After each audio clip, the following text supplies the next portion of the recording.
और दुनिया के देशों में जब मैं जाता हूं तो मुझे बड़ा गर्व होता है कि जो देश में मैं गया वहां के लोगों का पहनावा देख के मुझे तुरंत पता चलता है कि यह आदमी कहां का है। गल्फ के किसी भी देश में चले जाइए, सऊदी अरब के आदमी को आप कपड़े से पहचान लेंगे, संयुक्त अरब अमीरात वाले को कपड़े से पहचान लेंगे, बहरीन वाले को पहचान लेंगे, कुवैत वाले को पहचान लेंगे, ओमान वाले को पहचान लेंगे।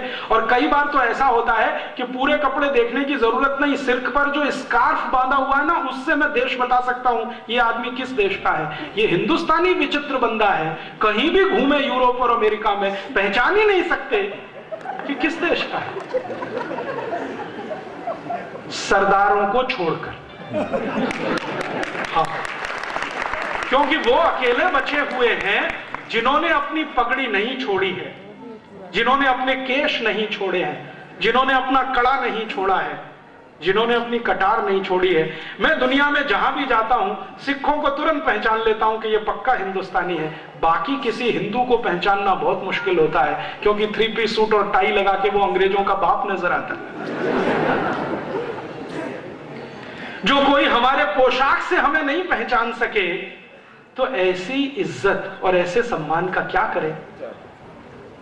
हमारी भाषा बदल गई, हम अब अंग्रेजी में बात करते हैं, पढ़े लिखे लोग ज्यादा अंग्रेजी में बात करते हैं, विचित्र विचित्र शब्द बोलते रहते हैं, कहते हो Rajiv Dixit she is my Mrs.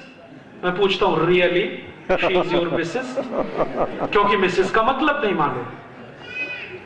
Mrs का मतलब होता है धर्म पत्नी को छोड़कर कोई भी महिला। जी जी, एग्रीड सर, एग्रीड। मैं आपको सच बता रहा हूं, जोक नहीं है ये। अंग्रेजों की डिक्शनरी में मिसेस का अर्थ होता है धर्म पत्नी को छोड़कर कोई भी ऐसी महिला जिसके साथ आप चाहें तो 1 रात गुजारें, 2 रात गुजारें, माने वैश्या और कॉरल गर्ल, वो मिसेस होती है। हम हमारी अच्छी खासी धर्म पत्नी को मिसेस बनाने पे तुले हुए हैं। Oh Rajiv Dixit she is my missus. तो मैं पूछता हूं really she is your missus? Oh my God. और इसका उल्टा है मिस्टर। मिस्टर माने पति को छोड़कर कोई भी पुरुष जिसको आप इस्तेमाल करने के लिए लाए, पैसा देके सवेरे विदा करेंगे, वो मिस्टर। हम अपने धर्म पति को मिस्टर बनाते हैं, धर्म पत्नी को मिसेस बनाते हैं, बिना सोचे समझे अंग्रेजों की नकल करके अपने को अंग्रेजों से बड़ा सिद्ध करने की कोशिश करते हैं। बच्चों को बचपन से बड़ा करते हैं, उनको कविताएं भी सुनाते हैं तो अंग्रेजी में twinkle twinkle little star how I wonder what you are. उन बच्चों को पूछो भैया इसका मतलब क्या है, मालूम नहीं। Twinkle twinkle little star how I wonder what you are, मतलब मालूम नहीं है। रटा रटा के उसको तोता बना दिया, पोपट।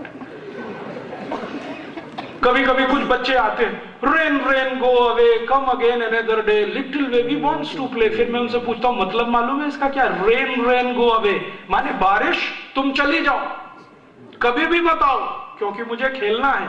भगवान ने अगर सुन लिया तो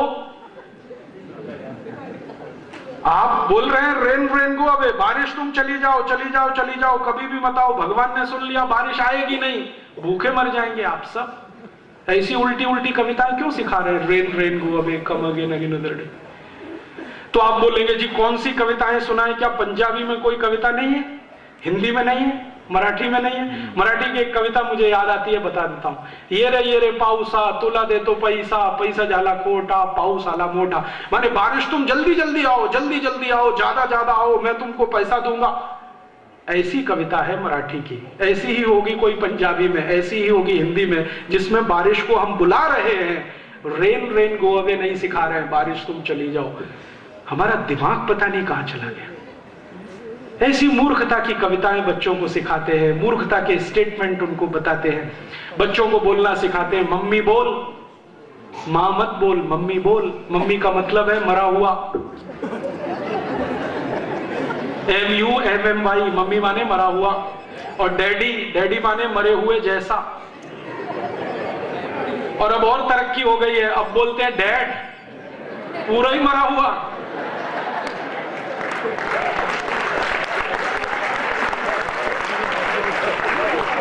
कितना सुंदर शब्द है मां, कितना सुंदर शब्द है पिता। तो माँ पिता माताजी पिताजी सब छोड़कर मम्मी डैडी मॉम डैड मम्मा पता नहीं कहां कहां, मम्मा बोलने में गर्व है, अम्मा बोलने में शर्म है। अक्सर मैंने घरों में देखा बच्चों को मम्मा बोलेंगे, कहो अम्मा बोलो, शर्म आती है। मम्मा का ही कोई मतलब नहीं है, ना अंग्रेजी में है, ना फ्रेंच में है, ना जर्मन में है, ना इटालियन में है। दुनिया की किसी भाषा में मम्मा शब्द ही नहीं है। और हमारे घरों के बच्चे मम्मा मम्मा मम्मा मम्मा, और मम्मा भी जवाब देती रहती है, हाँ ठीक है बेटा बोल।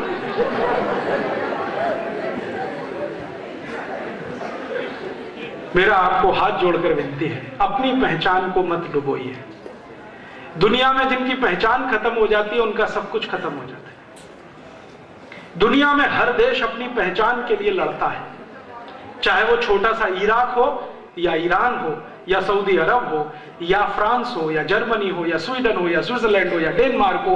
हर देश अपनी पहचान के लिए लड़ रहा है, दूसरे किसी भी देश की गुलामी में जाने को तैयार नहीं है, क्योंकि पहचान खत्म हो जाएगी। हम खुशी से अपनी पहचान लुटवाने पर, खत्म करवाने पर तुले हैं। मेरी आपको विनती है कि भगत सिंह जी के शहादत दिवस की पूर्व संध्या पर अपने जीवन में एक संकल्प लें कि हम अपनी पहचान बनाकर रखेंगे, क्योंकि आपकी पहचान चली गई तो फिर आपकी आने वाली पीढ़ी के सामने तो और बड़ा संकट खड़ा हो जाएगा। और जिस लोगों के समाज की पहचान चली जाए, राष्ट्र भी टूट जाएगा, राष्ट्र भी चला जाएगा, बचेगा नहीं इसमें कुछ भी। इसलिए इस अंग्रेजियत में से डूबे हुए आप सब लोग थोड़ा बाहर आइए, अपने जीवन में छोटे छोटे से कुछ संकल्प लाइए और इन संकल्पों की मदद से अपनी पहचान को आगे बढ़ाइए। आप बोलेंगे हम भारत में रहते हैं तो भारत की पहचान है कुछ, वो पहचान कहाँ है? भारतीय भोजन, भारतीय भाषा, भारतीय भूषा, भारतीय भजन, भारतीय भेषज, ये सब भारत की पहचान है। मेरा कहने का मतलब यह है कि जहां भी संभव हो अपनी पहचान मत खोइए। भारतीय भोजन के स्तर से शुरू करिए, अपनी पहचान वापस लाइए। माने भारतीय भोजन ही अपने परिवार में और अपने जीवन में अपनाइए। ये जो अंग्रेजियत का भोजन है, pizza, burger, hot dog, cold dog, chowmein, इसमें कहां फंस गए आप लोग? और आप जानते हैं ये pizza, burger, hot dog, cold dog सब बनते हैं गाय के मांस से या सुअर के मांस से। लेकिन यहाँ तो होता ही नहीं है, क्योंकि इसको बनाने वाली जो कंपनी है मैकडोनल्ड और एक है केंटकी फ्राइड चिकन, ये दोनों कंपनियां ओपनली बोलती हैं कि पिज्जा और बर्गर हम बनाते हैं सुअर के मांस से, और उनकी जो बनती है ना मैगी और चाउमीन, वो बनाते हैं गाय की चर्बी के निकाले हुए रस से। अब एक तरफ आप बोलो गौ माता की जय और दूसरी तरफ खाओ पिज्जा, बर्गर या हॉट डॉग, या दूसरी तरफ खाओ चाउमीन, तो गौ माता कैसे जय होने वाली है? तो अगर गौ माता की जय करनी है तो ये pizza, burger, hot dog, cold dog, अंग्रेजी के भोजन बंद कर दीजिए। तो आप बोलेंगे जी क्या खाएं? हिंदुस्तानी भोजन खाइए, कोई कमी तो है नहीं अपने पास। आप कहेंगे जी हिंदुस्तानी भोजन में फास्ट फूड, हिंदुस्तान में सिवई से बड़ा फास्ट फूड क्या हो सकता है? तुरंत तैयार होती है, कम से कम मैगी से तो अच्छी है। दूध में सिवई बना के खिलाइए, खुद खाइए, बच्चों को खिलाइए। पराठा है, पूड़ी है, सब्जी है, रायता है, अचार है, सब्जियां, पता नहीं क्या क्या है हमारे यहाँ। अगर बहुत ज्यादा आपको चाहिए कुछ ऐसी चीज तो दक्षिण भारत के व्यंजन ले लीजिए। इडली है, सांभर है, रसम है, उत्तपम है, जो 10-15 मिनट में तैयार होते हैं। भारतीय भोजन मत छोड़िए। अगर आपने भारतीय भोजन छोड़ा तो क्या होगा?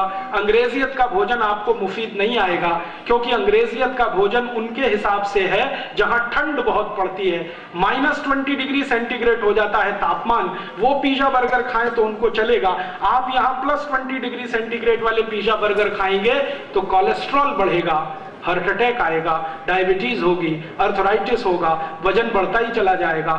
थोड़े दिन में आप परेशान हो जाएंगे कि आप क्या करें। पंजाब इस बात का ध्यान रखे, क्योंकि पंजाब हिंदुस्तान में अकेला पहला प्रदेश है जहां जरूरत से ज्यादा वजन बढ़ रहा है लोगों का। हर दूसरा पंजाबी ओवरवेट है इस समय, हर दूसरा पंजाबी ओवरवेट है। और ये ओवरवेट होने का सबसे बड़ा कारण है pizza, burger, hot dog, cold dog, chow mein, double रोटी, पाव रोटी, जो आपके घर में अक्सर नाश्ते पे खाई जाती है। ये डबल रोटी, पाव रोटी आप जानते हैं सबसे ज्यादा तकलीफ देती है वजन बढ़ाने में। माने वजन बढ़ाने में सबसे ज्यादा मदद करती है पाव रोटी और डबल रोटी। मत खाइए इसको। तो भारतीय भोजन करिए, भारतीय भाषा माने पंजाबी आपकी मातृभाषा, इसका सदुपयोग करिए, ज्यादा है तो हिंदी उपयोग करिए, और ज्यादा है तो संस्कृत उपयोग करिए, ज्यादा अंग्रेजी में मत फंसिए, और फालतू अंग्रेजी तो कभी भी मत बोलिए। दूसरों पर रौब झाड़ने के लिए अंग्रेजी तो बिल्कुल मत बोलिए, क्योंकि ये गुलामों की भाषा है। गुलामी गई, 60 साल हो गया, अभी क्यों उसको याद दिला रहे हैं बार बार अंग्रेजी बोल बोल के? तो आप कहेंगे जी अंग्रेजी तो अंतर्राष्ट्रीय भाषा है, ये बिल्कुल झूठ बात है। दुनिया में 200 देश हैं, मात्र 7 देशों में अंग्रेजी चलती है, 193 देशों में उनकी अपनी भाषाएं चलती है। फ्रांस में फ्रेंच है, जर्मनी में जर्मन है, स्वीडन में स्वीडिश है, हॉलैंड में डच है, रूस में रशियन है, जापान में जापानीज है, चीन में चाइनीज है, सब देशों की अपनी भाषाएं। और इन देशों में मैं सब जगह देख के आया, उनकी शिक्षा जीवन में छोटे से लेकर उच्चतम सब मातृभाषा में है। आपको मालूम है रूस के सभी मेडिकल कॉलेज रशियन में काम करते हैं, रूस के इंजीनियरिंग कॉलेज में रशियन पढ़ाया जाता है, फ्रांस के इंजीनियरिंग कॉलेजेस में फ्रेंच में पढ़ाया जाता है, फ्रांस के मेडिकल कॉलेज में फ्रेंच में पढ़ाया जाता है, वहां के जो मैनेजमेंट के इंस्टीट्यूशंस हैं वो भी फ्रेंच में पढ़ाते हैं। फ्रांस मुश्किल से 5 करोड़ लोगों का देश है, लेकिन कभी भी अपनी भाषा नहीं छोड़ता। हम 110 करोड़ वाले अपनी भाषा क्यों छोड़ बैठे? खुमारी लाइए मन में भाषा के प्रति, भाषा मत छोड़िए अपनी, भाषा मत छोड़िए, भोजन मत छोड़िए अपना, भजन मत छोड़िए अपना। भारतीय भजन, ये रैप म्यूजिक, पॉप म्यूजिक कहां फंस गए इसमें? रैप डांस, पॉप डांस, मुझे तो समझ में नहीं आता उसमें डांस है कि एक्सरसाइज है। कभी टांग इधर उठा दिया, कभी इधर उठा दिया, कभी हाथ ऐसे कर दिया, कौन सा डांस उसमें हो रहा है? आपके पास कोई कमी है भारतीय नृत्यों की? भरतनाट्यम है, कथकली है, कुचिपुड़ी है, ओडिसी है, कथक है, कुछ कमी तो नहीं है, इतने अच्छे डांस है। और भारतीय डांस की विशेषताएं जरा समझ लीजिए तो आपको पता चलेगा कि ये कितने वैज्ञानिक तरीके से विकसित किए हुए हैं। भारतीय डांस में सबसे महत्वपूर्ण है पद संचालन, पांव का मूवमेंट, जो दुनिया के किसी भी दूसरे डांस में नहीं। और पद संचालन इसलिए महत्वपूर्ण है कि पद के संचालन से बॉडी का बैलेंस बनता है। भरतनाट्यम, कुचिपुड़ी, कथकली और थोड़ा कथक में आए, इनकी भाव भंगिमाओं को देखें तो अगर महिलाएं इस डांस को कर रही हैं तो जीवन पर्यंत निरोगी रहने की आश्वस्ति है, गारंटी है। कैसे?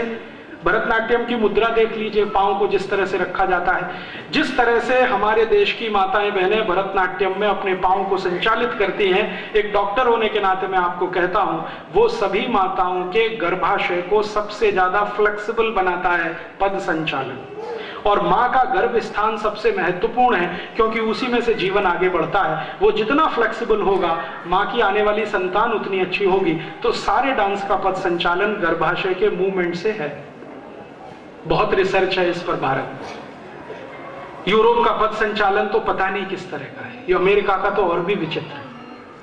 तो अपने डांस मत छोड़िए, अपने भजन मत छोड़िए, अपनी भूषा मत छोड़िए, अपनी भाषा मत छोड़िए, अपना भोजन मत छोड़िए, अपनी औषधि भी मत छोड़िए। औषधि से मतलब भारत में है तो भारतीय औषधियों का उपयोग करिए, क्योंकि भारतीय औषधियों का उपयोग जो है वो आपके लिए मुफीद है। कारण, हम जहां रहते हैं वहां समशीतोष्ण जलवायु है, इसका ध्यान रखिए। यूरोप और अमेरिका वाले जहां रहते हैं वो वहां बहुत ठंड है, वहां 2 ही मौसम होते हैं, ठंड और भयंकर ठंड, गर्मी नहीं आती वहां पे। ब्राजील और मैक्सिको की तरफ चले जाए ना तो वहां भी 2 ही मौसम है, बारिश और भयंकर बारिश। ब्राजील और मैक्सिको में 8-8 महीने बारिश होती रहती है, रुकती नहीं है, टॉरेंशियल रेन। तो वहां बारिश और भयंकर बारिश। यूरोप में ठंड और भयंकर ठंड। अगर अफ्रीका में चले जाइए तो गर्मी और भयंकर गर्मी। किसी भी देश में तीसरा मौसम ही नहीं है। ये भारत अकेला देश है जहां 6 मौसम है और 16 क्लाइमेटिक जोन्स है। दुनिया में विचित्र है ये देश। भारत के बारे में तब मुझे ज्यादा पता चला जब मैंने विदेशों में घूमना शुरू किया। भारत में आप दुनिया का कोई भी मौसम देखना चाहें तो इस देश की सीमा में ही है। आपको स्विट्जरलैंड की बर्फ देखनी है, जम्मू कश्मीर में आ जाइए। आपको ब्राजील और मैक्सिको की बारिश देखनी है तो चेरापूंजी में आ जाइए। अगर आपको ऑस्ट्रेलिया और न्यूजीलैंड का दलदल देखना है तो उड़ीसा और बंगाल में आ जाइए। अगर आपको अफ्रीका का रेगिस्तान देखना है, सहारा, तो जैसलमेर में आ जाइए। अगर आपको चिलचिलाती हुई धूप देखनी है तो कर्नाटक में कुर्ग आ जाइए। आपको दुनिया के सबसे अच्छे सुनहरे जंगल देखने हैं तो डेक्कन के ट्रैप पर आ जाइए। सब कुछ इस देश में है। मुझे यह समझ में आया, दुनिया के 16 क्लाइमेटिक जोन्स इस देश में हैं, बाकी सभी देशों में 2 या 3 ही क्लाइमेटिक जोन्स हैं। इसलिए शायद भगवान को भी भारत में जन्म लेने की इच्छा रहती है।